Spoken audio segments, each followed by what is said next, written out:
Hey, it's Rob here. Through 2025, I've been recording 2-minute movie reviews for all the new films I've been watching and uploading them to shorts and reels. But a lot of people out there don't go for the short form content, so these videos are for all the shorts haters out there. 5 of my reviews collated together for your convenience. This video contains reviews 36 through 40. These reviews were recorded a couple of weeks ago, so my process is locked in right now. Write, record, edit, and upload. The reviews ahead are for The Thursday Murder Club, Five Nights at Freddy's 2, No Other Choice, Sinners, and Snow White. They vary pretty wildly in quality. I love 2, I hated 2, and the other was just kind of mid. See if you can guess which is which. Okay, let's stop the waffle and jump in, starting with...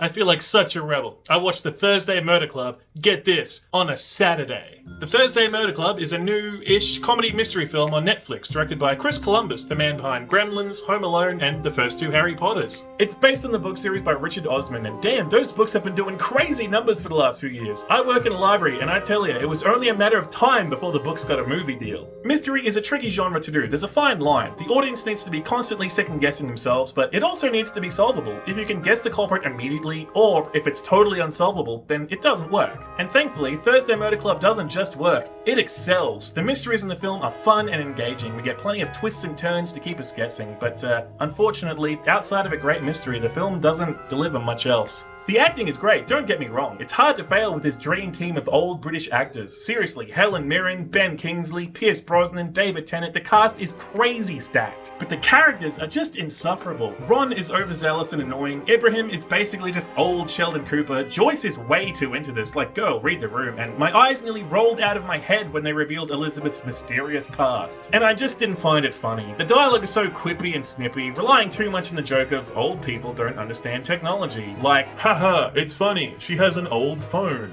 It's basically the equivalent of a terrible newspaper comic for boomers. I know Richard Osman is a good comedy writer, so I have no idea what happened. It's like the screenplay writers just sucked all the comedy out. It also tries to be really deep about aging and ageism, presenting some pretty dark facets of getting older, like hospice and mental deterioration, but it's just so surface level and undermined by the elderly main characters constantly harassing and annoying everyone. But my biggest complaint, God, the filmmaking is just so bland and unspecial. No flavor at all, which is fitting for a movie about old people, I guess. It just looks like an episode of Midsummer Murders. There's nothing special about it. It's a film by Chris Columbus. It should be dripping with substance, but aside from the mystery, there's no substance to be found. Needless to say, I wasn't too into The Thursday Murder Club, feeling a 5 out of 10. It's not something I'd recommend, but hey, if your grandparents have Netflix, they'll probably get a kick out of it.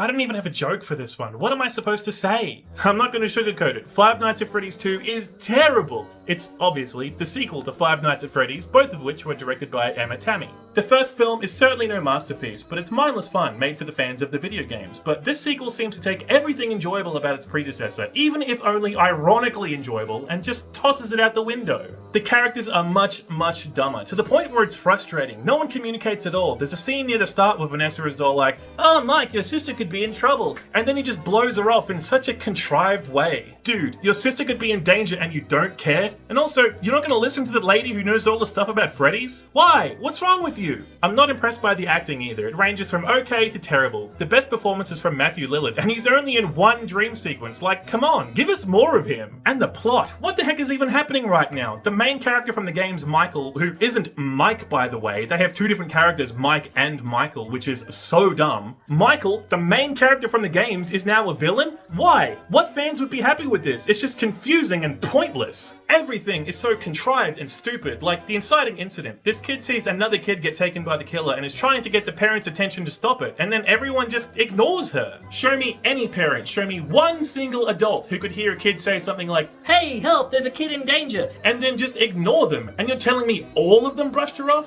Get real. It doesn't even work well as horror. I guess it's technically scarier than the first film, but only because it has more jump scares. The first had this nice creepy sense of dread, which is just gone here. Look, if I want cheap, crappy jump scares, I'll just play the games. And then the abysmal third act. It's so bad. I won't spoil it, but the climax basically consists of characters standing around monologuing at each other until the day is saved by characters who weren't in the movie up until that point. I mean, the animatronics look good. They're done by Jim Henson's Creature Shop, and they do good work, but that's about it. I honestly can't think of anything else that I enjoyed about this movie. Feeling a 1 out of 10. I don't even think I could recommend this to the fans of the game. Just go watch something else. Bro, did these guys talk about anything other than paper? No Other Choice is the new film from Park Chan-wook, the man behind the iconic Oldboy, and starring byung-hun, who we heard in K-pop Demon Hunters earlier this year. And I won't beat around the bush. No Other Choice is brilliant. I guess I'll start with the look of the film. It's gorgeous. The film is so visually striking. Every frame is sublime and has such a unique look, from the blocking of the characters to the fantastic camera angles and then the colours. Maybe I'm just too used to the washed out browns and greys of modern Hollywood, but the use of colour here is simply magnificent. From the verdant greens of all the plants to the vibrant blues of the sky. Gorgeous. It's also really funny. The jokes are dark, absurd, and satirical, sometimes all three at once, and the background gags are just incredible. And it's so accessible. Despite the language barrier, I really think that everyone will get a laugh out of this. The bouncing act is excellent. It's a comedy, but it's also a thriller. The plot is pretty damn dark about a man who wants a job and decides to kill his competitors for the position. It's a fascinating character study, delving into the links that a man will go to for his family, his home, and more importantly, his ego. And it's all told through the lens of someone who might be the most pathetic would-be killer in the world. Yoo Man-soo is such an interesting layered character, and Lee Byung-hun does a phenomenal job bringing the character to life. The whole cast did a great job too. I kinda wish the film had a more consistent tone. It's a bit all over the place, jumping from goofy slapstick background jokes to tense moments of drama, and not all of it flowed for me. This is apparent in the film's music too, a range of tones and styles, some worked, others less so. The pacing too, it's very slow and methodical, but I think that clashes with the goofier aspects of the film, parts that could have flowed better if the film were a little snappier. We get over an hour of build-up for that first kill, but the second, it feels like only a few minutes. Truth be told, I find it hard to put my finger on why I don't adore this film, but maybe it's that I simply don't get it. I don't watch a lot of Asian cinema, let alone Korean cinema. I mean, would you expect a Korean person to fully understand The Castle? I think after seeing more K-cinema, a rewatch would really make No Other Choice click for me, but right now, it's an 8 out of 10. All my issues are pretty minor. It's well acted, darkly funny, and breathtakingly gorgeous. Check it out.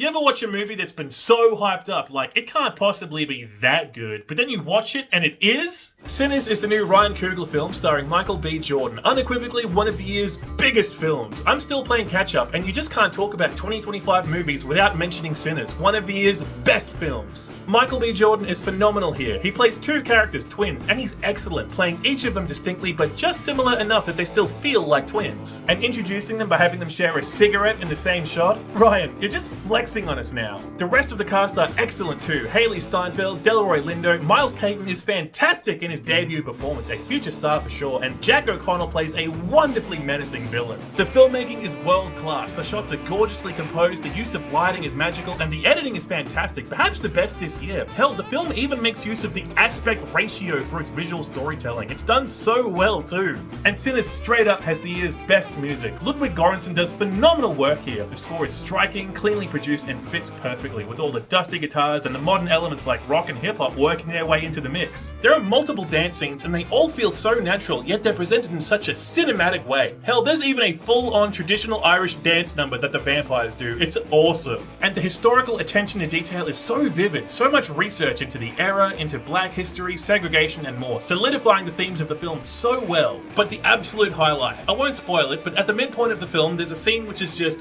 one of the best things that I have ever seen. When Sammy plays his song, the filmmaking, the symbolism, the music, it's the best scene of the year, hands down. Sadly, everything before that one scene, the whole first half of the movie, it's just not as good as the second half. So much time is spent setting things up, showcasing so much history and filmmaking skill, but I honestly thought that it kind of dragged a little, and I just didn't enjoy it as much as the second half, which is basically perfect. There are also some minor issues, a handful of clunky VFX shots, some of the horror scares didn't land for me, and some of the fight scenes were a little confusing. And honestly, that's all I got. Sinners is phenomenal, one of the year's very best, 9 out of 10. It lives up to the hype and exceeds it. I just wish that I had seen it while it was still in the cinemas.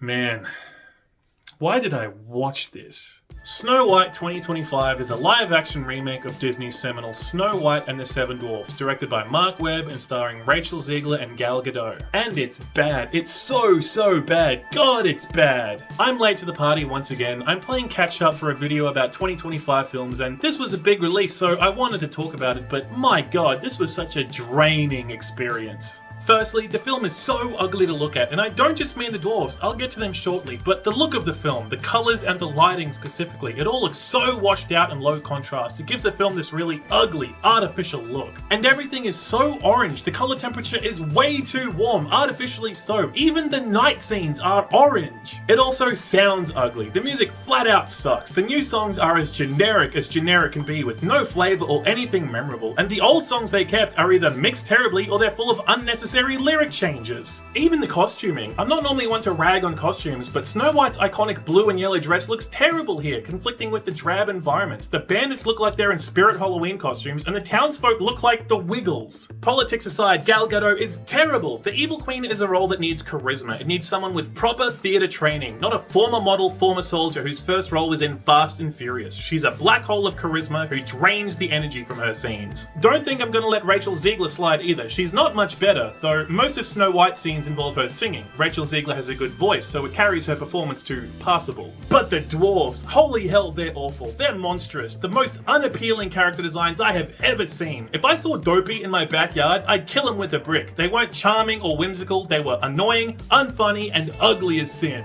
I watched this after seeing Five Nights at Freddy's 2, which I rated a 1 out of 10, but honestly, I need to apologize to Freddy. I'm gonna need to bump that score up because this is way worse. So yeah, officially Freddy gets a 2 out of 10 and Snow White gets a 1 out of 10. It would have been a 0 without Rachel Zegler's singing voice and the cute critters. Disney can still do animals, thank goodness. It's bad, don't watch it, watch the original instead. Hey, thank you so much for watching, it's very appreciated. Make sure you leave a like and subscribe to the channel, it's the best way to help me out. Tell me which of these movies was your favourite in the comments. I realised I was a little harsh on Freddy, but only because I hated Snow White even more. As of recording, I actually don't know what's going to be in the next review collection, but I do know it'll include Avatar 3 and a film called Lesbian Space Princess, so make sure you subscribe if you want my thoughts on those. Until next time, peace!